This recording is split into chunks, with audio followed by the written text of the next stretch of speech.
আমাদের যদি 1000 দেন আরো 1000 লাগবে। আমাদের খালি ড্যান্স দিতে মন চায়, এত পরিমাণ সমান আমাদের। বাইরের দেশে 1 মিনিটের মূল্য আছে, বাংলাদেশে 24 ঘন্টার কোনো মূল্য নাই। তাহলে জ্বালানি মন্ত্রীকে বলেন জ্বালানির সমস্যা না থাকলে সবার ঘরে ঘরে 1 ফোঁটা করে তেল দিয়ে আসতে বলে। আজকে রাত 12টার থেকে, মানে আজকে 20 তারিখ না, 19 তারিখ, আজকে 19 তারিখ রাত 12টার থেকে দামটা বাড়ছে। এখন সিরিয়ালটা আজকে আছে কি কারণে, এত এই কয়দিন ছিল না বিধায় আজকে সিরিয়ালটা আছে। আমার মনে হচ্ছে আগামীকালকে থেকে এই সিরিয়ালটা থাকবে। সিরিয়াল ছিল, হ্যাঁ এই কদিন ছিল। তেলের সংকট থাকলে সিরিয়াল তো হবেই, স্বাভাবিক।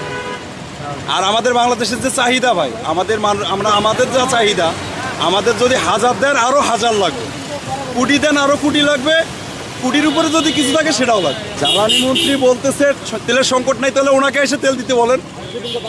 আর আমাদের কাছে তাহলে জ্বালানি মন্ত্রীকে বলেন যে তেল দিয়ে যাইতে। তাহলে ব্যর্থতা কোথায়? ব্যর্থতা আসলে ভাই এটা আমি ব্যর্থতা মনে করি না, কারণ এটা ইন্টারন্যাশনাল সমস্যা। সারা পৃথিবীটা বলতেছে জ্বালানির সমস্যা। আমাদের বাংলাদেশের কি বললেন কোন মন্ত্রী? জ্বালানি মন্ত্রী বলতেছে জ্বালানির কোনো সমস্যা নেই, আরো 2 মাসের তেল মজুদ আছে। তাইলে ভাই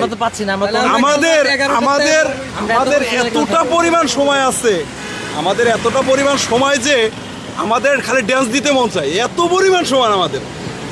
বাইরের দেশে 1 মিনিটের মূল্য আছে, বাংলাদেশে 24 ঘন্টার কোনো মূল্য নাই। কালকে বিকেল 4টায়, গতকালকে আমি 18 তারিখ বিকেল 4টায় সিরিয়াল দিছি। আজকে এখন বাজে কয়টা? এখন বাজে বিকাল দুপুর 1টা। দুপুর 1টা থেকে 1:30 বাজে, তো কয় ঘন্টা হইল?